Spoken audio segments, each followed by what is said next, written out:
Altså, det var jo ikke med vilje. Jeg ved ikke rigtig, hvad jeg skal sige til det. Altså, jeg er så ked af det, der skete med hende. Altså, Natalie kunne jeg ikke gøre for det. Og jeg ved heller ikke, om jeg selv kunne.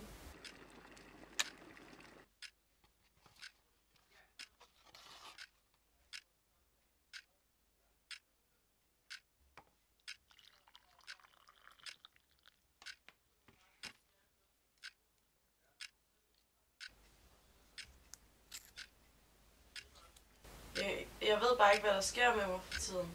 Det er sket så mange gange. Og altså, jeg ser ingen mening med det mere. Hvad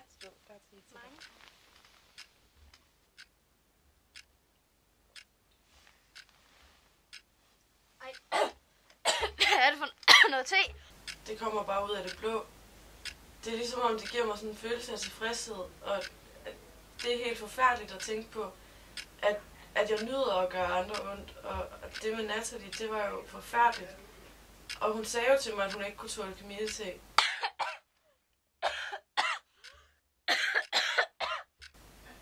Og hvorfor gav jeg hende det så? Jeg ved det altså ikke. Men det kan du vel nok forstå, at det er altså ikke min skyld, vel? Jeg kan godt lige se den der campingvogn der. Jeg kan lide det. Den er godt nok uhyggelig. Den ser helt gammel ud. Ej, prøv lige at se, hvor uhyggelig den er. Jeg kan lide det. Ej, så er du godt gå derind. Ditte gjorde jo ikke noget forkert, vel? Altså, det var jo alt sammen min skyld. Det er så lidt. Ej, det kan du altså godt. Ej, jeg har været så kildet med tør. Jo, prøv nu bare at gå lidt længere ind. Ej. Jeg lukkede bare den her dør.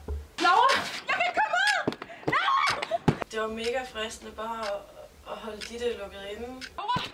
Laura, jeg kan ikke komme ud! Hendes ansigtsudtryk, det var så beroligende at se på, at hun bare var i panik. Du forstår vel nok, at jeg ikke rigtig selv kan gøre for det, vel? Men det er bare så hårdt for mig, at jeg gør sådan noget her ved Ditte, og det er jo synd for hende, ikke også? Og jeg ved ikke, hvad jeg skal gøre, og jeg har brug for nogen, der kan hjælpe mig. Det var mega hyggeligt med Alberte.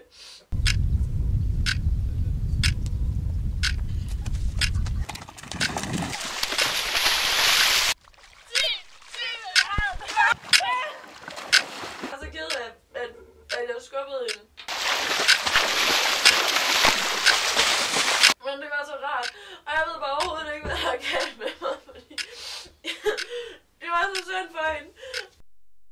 Jeg har bare lyst til at gøre alle mulige onde ting med en masse folk, og jeg ved slet ikke, hvor det kommer fra. Altså, prøv lige at se på mig. Prøv lige at se på mig.